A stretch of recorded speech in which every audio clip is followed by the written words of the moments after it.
It's time to be shameless now. आज जिस विषय पर मैं आपसे बात कर रही हूँ, ना तो इस विषय को स्कूलों में पढ़ाया जाता है और ना ही किसी तरीके की तालीम घर में बच्चों को दी जाती है। जी हाँ, मैं बात कर रही हूँ अडोलेसेंट एज की, किशोर अवस्था की। ऐसी अवस्था जिसमें बच्चों में बहुत बदलाव देखने को मिलते हैं। शारीरिक, मानसिक, संवेगात्मक बहुत बदलाव, इमोशनल, सारे फिजिकल चेंजेस बच्चों में ये सब आते हैं। और इसके लिए किसी भी स्कूल में ख़ास तौर से ना ही काउंसलर्स इस चीज़ के ऊपर ध्यान देते हैं और ना ही घर में बच्चे किसी झिझक के कारण ये पूछ पाते हैं। तो इस प्रॉब्लम से निजात पाने के लिए आज मैं इस विषय को चुन रही हूँ कि बच्चे खुलकर अपने जीवन को जिएं और इस अवस्था में अपना संपूर्ण विकास कर सकें।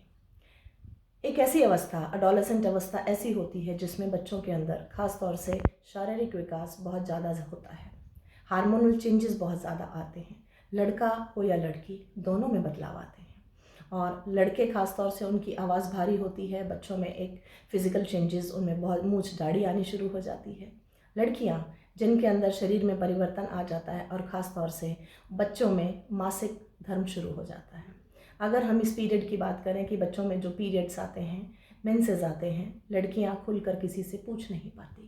ना ही स्कूल में उन टीचर्स से खुलकर बात कर पाते हैं, ना ही घर में वो अपनी माताओं से, बहनों से, भाभियों से किसी से पूछ पाती हैं। तो ज़रूरत है हमें एक ऐसे समाज के निर्माण की जहाँ पर बच्चे स्वच्छंद रूप से रह सकें, फ्री रह सकें और आसानी से ऐसी समस्याओं से निजात पा सकें। तो चलिए एक अच्छी शुरुआत करते हैं। उन बच्चों के लिए एक ऐसा वातावरण तैयार करते हैं जिनमें बच्चे खुलकर जी सकें। लड़कियां खास तौर से उनमें जो बदलाव आता है वो मासिक धर्म से लेकर आता है।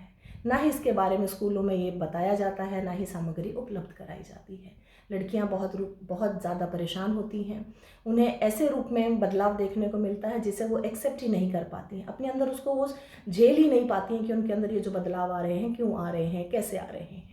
तो ज़रूरत है हमें उन्हें ये बताने की कि ये बदलाव आप में आएंगे और ऐसे बदलाव जो कि ज़रूरत है कि आप अपने बचपन की अवस्था को छोड़कर अपने कुमारावस्था में जा रही हैं और ये बदलाव आपको एक अगले अच्छे फ्यूचर के भविष्य की तरफ लेकर जा रहे हैं।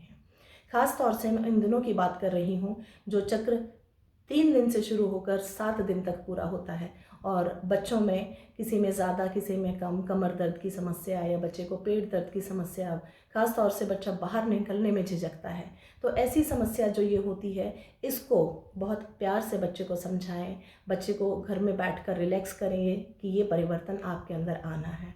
तो कोशिश ये रहनी चाहिए कि हम बच्चे को उनकी अवस्था को समझें, उनके जो संवेग हैं, जो उनमें इमोशनल बदलाव आ रहे हैं, ख़ास तौर से उनको हम एक्सेप्ट करें, उनको समझाएं कि वो अपने आप को एक नए रूप में एस्टैब्लिश करें। और मैं अगर कहना चाहूँ कि जो चेंजेस आते हैं उसके साइड इफ़ेक्ट्स भी बहुत होते हैं।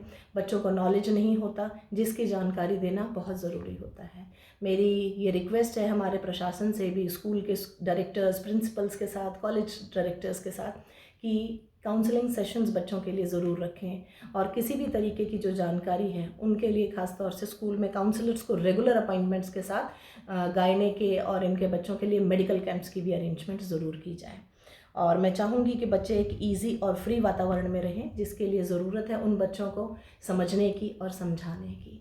तो चलिए मिलकर कोशिश करते हैं एक उन्मुक्त गगन बनाने के लिए उन बच्चों के लिए कि वो फ्रीली उसमें उड़ पाएँ, लड़कियां खास तौर से उसमें एडजस्ट कर पाएँ और हम एक ज़िम्मेदार और एक अच्छे नागरिक होने के नाते एक अच्छे समाज का निर्माण कर पाएँ, जिसकी ज़रूरत हमें भी है और उन बच्चों को भी है।